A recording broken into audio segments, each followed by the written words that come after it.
क्या आप जानते हैं कि एक ऐसा भी भक्त था जिसके सामने आने से खुद भगवान बांके बिहारी भी कतराने लगे थे?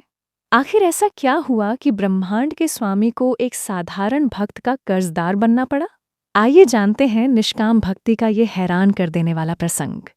एक गांव में एक निष्काम भक्त रहते थे। उन्होंने अपना पूरा जीवन श्री राधा कृष्ण का नाम जपते हुए गुजार दिया था। न कोई इच्छा, न कोई सांसारिक तृष्णा। मंदिर जाते तो केवल दर्शन करने, कभी भगवान के आगे हाथ फैलाकर कुछ मांगा नहीं। उनके लिए नाम जप ही उनका जीवन था। एक दिन वे अत्यंत भावुक मन से श्रीधाम वृंदावन के बांके बिहारी मंदिर पहुंचे। उन्होंने जैसे ही गर्भगृह की ओर आंखें उठाईं, उनके पांव ठिठक गए। वहां सिंहासन तो था, लेकिन बांके बिहारी जी गायब थे। भक्त की आंखें फटी की फटी रह गईं। वे बदहवास होकर आसपास खड़े श्रद्धालुओं से पूछने लगे, भाइयों, आज हमारे बिहारी जी कहाँ चले गए? मुझे सिंहासन खाली क्यों दिख रहा है? लोग उन्हें अचरज से देखने लगे। किसी ने कहा, क्या बात करते हो बाबा? सामने ही तो मदन मोहन खड़े हैं, मंद मंद मुस्कुरा रहे हैं। तुम्हें नहीं दिख रहे क्या? आंखें खराब हो गई हैं या दिमाग? भक्त के सीधे सादे अंतःकरण में ये बात तीर की तरह चुभ गई।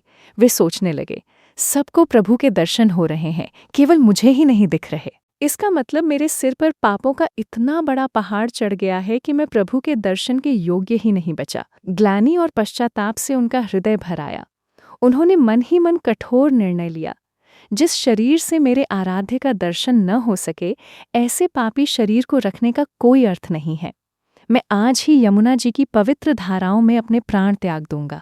वे रोते बिलखते यमुना जी के घाट की ओर दौड़ पड़े। इधर सर्वव्यापी और अंतर्यामी बांके बिहारी जी से अपने भक्त का ये दुख देखा न गया।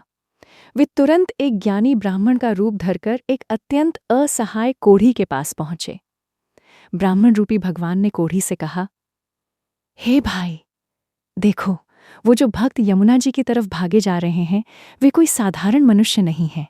उनके तप और जप में बहुत शक्ति है। यदि वे तुम्हें दिल से आशीर्वाद दे दें, तो तुम्हारा ये पुराना कोढ़ तुरंत समाप्त हो जाएगा।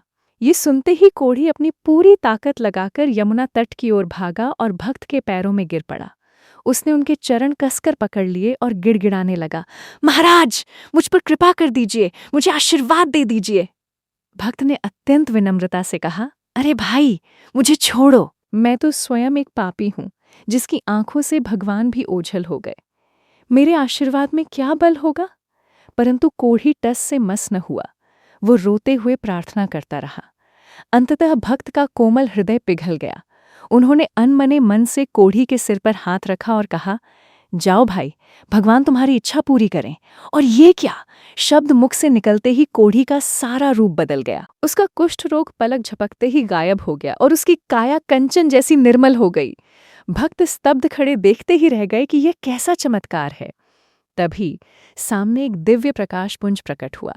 उस ज्योतिर्मय प्रकाश से स्वयं साक्षात बांके बिहारी जी मंद मंद मुस्कुराते हुए प्रकट हो गए। अपने आराध्य को सामने देख भक्त अपने आंसू न रोक सके। वे प्रभु के चरणों में गिर पड़े। भगवान ने अपने हाथों से उठाकर उन्हें गले से लगा लिया। भक्त ने रुंधे गले से पूछा, प्रभु, ये कैसी लीला है?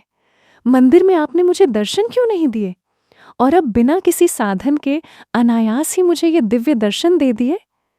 भगवान बांके बिहारी ने अत्यंत वात्सल्य भाव से कहा, हे भक्तराज, आपने जीवन भर मेरा नाम जपा, लेकिन बदले में कभी कुछ नहीं मांगा। आपकी निष्काम भक्ति का मुझ पर इतना भारी चढ़ चढ़ गया था कि मैं आपका ऋणी हो गया था। उस कर्ज के बोझ के कारण ही मुझे आपके सामने आने में संकोच हो रहा था।